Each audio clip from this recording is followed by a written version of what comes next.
partial recovery image can be able to have a superior E2. So if you look at the T2 star gradient and the E2, you can put it.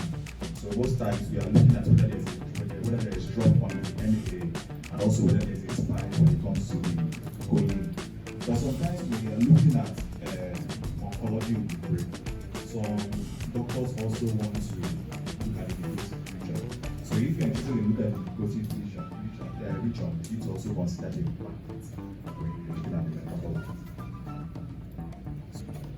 Any question or can ask question when we are doing the answer session?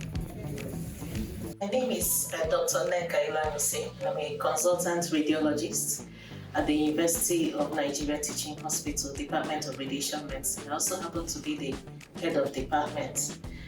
I'm very happy about the applications training that we have today in Memfys Hospital, organized by GE. And for me, the most rewarding session of all the application trainings was actually that on contrast enhanced spectral mammography. And I think that's so for me because I have a passion for breast imaging, and I've had the opportunity to have some more training, further training on breast imaging and also oncology imaging. So that session was an opportunity for me to interact with the staff of GE, trying to explain the problems that come upon us as we try to make use of the machines that are supplied in the country. We complained about issues where sometimes when the machines come, some parts might be missing, or some parts not that they're missing because they were deliberately removed. It's just that because there was no end user engagement by the host institution or the institution that is buying the equipment, we find out that not everything that we required for diagnosis actually included in the machine. So it was a good opportunity for me to voice out my concerns about that. A few times we see that it's difficult to draw conclusion from our spectroscopy. In some cases that we are preparing for surgery, for example. So I don't know, maybe during the hands-on you can see whether it's something that is observer dependent or if it's something that is just down to the nature of the lesion. But I think one should be a bit very clear about diagnosis to renal experts using that tool. I like the comment on this one because I think we said we had a vascular malformation. I think probably would have had a pre-operative diagnosis if I had done that sequence. One of the cases we did recently. So that has recorded in my brain now. We always make sure it's done right now. They're reliable. Very reliable. There's some sites that we shall for quantification. So for visualization, we want to know whether there is CESM fluid down to the spine. So most times we do it for children that have hydrocephalus. So we want to know at a particular area that there is a cutoff so that the doctor will know how to go into. At best, what he has given us now is just structural. The role of functional MRI and what we are doing, I don't know whether the company is emphasizing it in Africa or something. We should be able to tell where somebody's hand movement location is in the brain. They don't have some visions like low-grade gliomas, we should be able to tell where speech area is. Until now, we can't. So what is the problem? Is it the cost of, getting some extra software to do that? I know that in North Africa, it's common practice there. So why you guys not advancing our practice?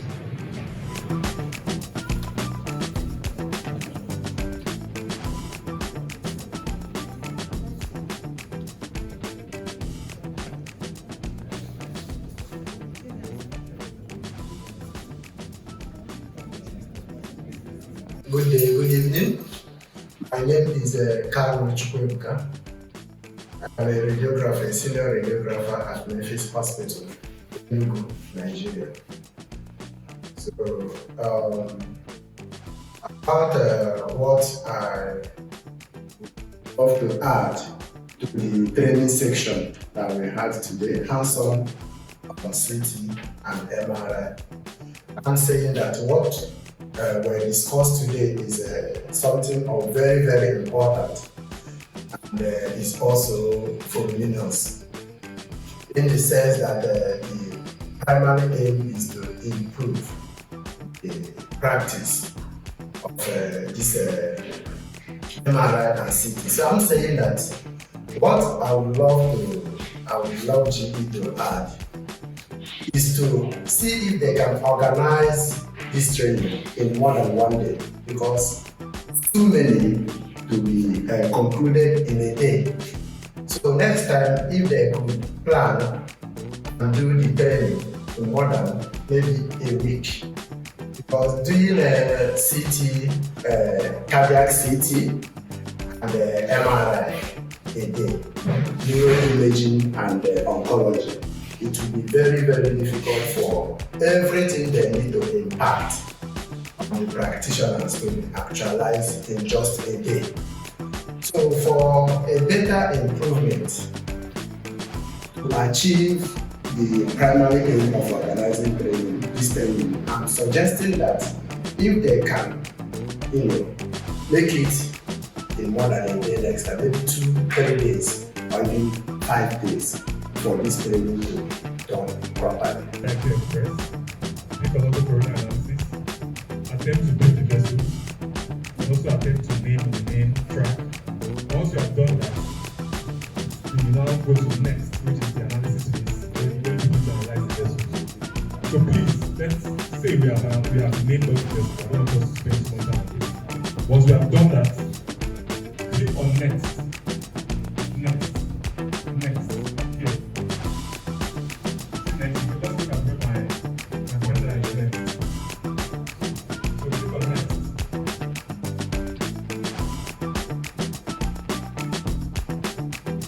My name is Dr. Jerry Chus. I'm the head of radiology here at Memfys. I want to say that the sessions today has been wonderful. I benefited a lot personally. It has filled a lot of knowledge gap, because here in Memfys we actually use GE equipment. We have the 1.5 Tesla MRI, and then you also have your CT machine here. You have your ultrasound. The spectroscopy, the session on spectroscopy was good for me. The session on cardiac imaging was also very excellent. The spectroscopy session has helped me to improve on what I already know and practice. It has strengthened some of my knowledge and helped me to be able to do some of the things, especially navigating the platform, that is the software platform for viewing and reading the spectroscopy analysis. So I appreciate this session so much, very wonderful. It's just that I was advocating that if it is possible, we could have a dedicated session for neuroimaging and then cardiac imaging simply. But in all, the two sessions were very enriching. I must say that, right now I just want to go to the workstation and begin to look at the images and begin to practice all that I have learned.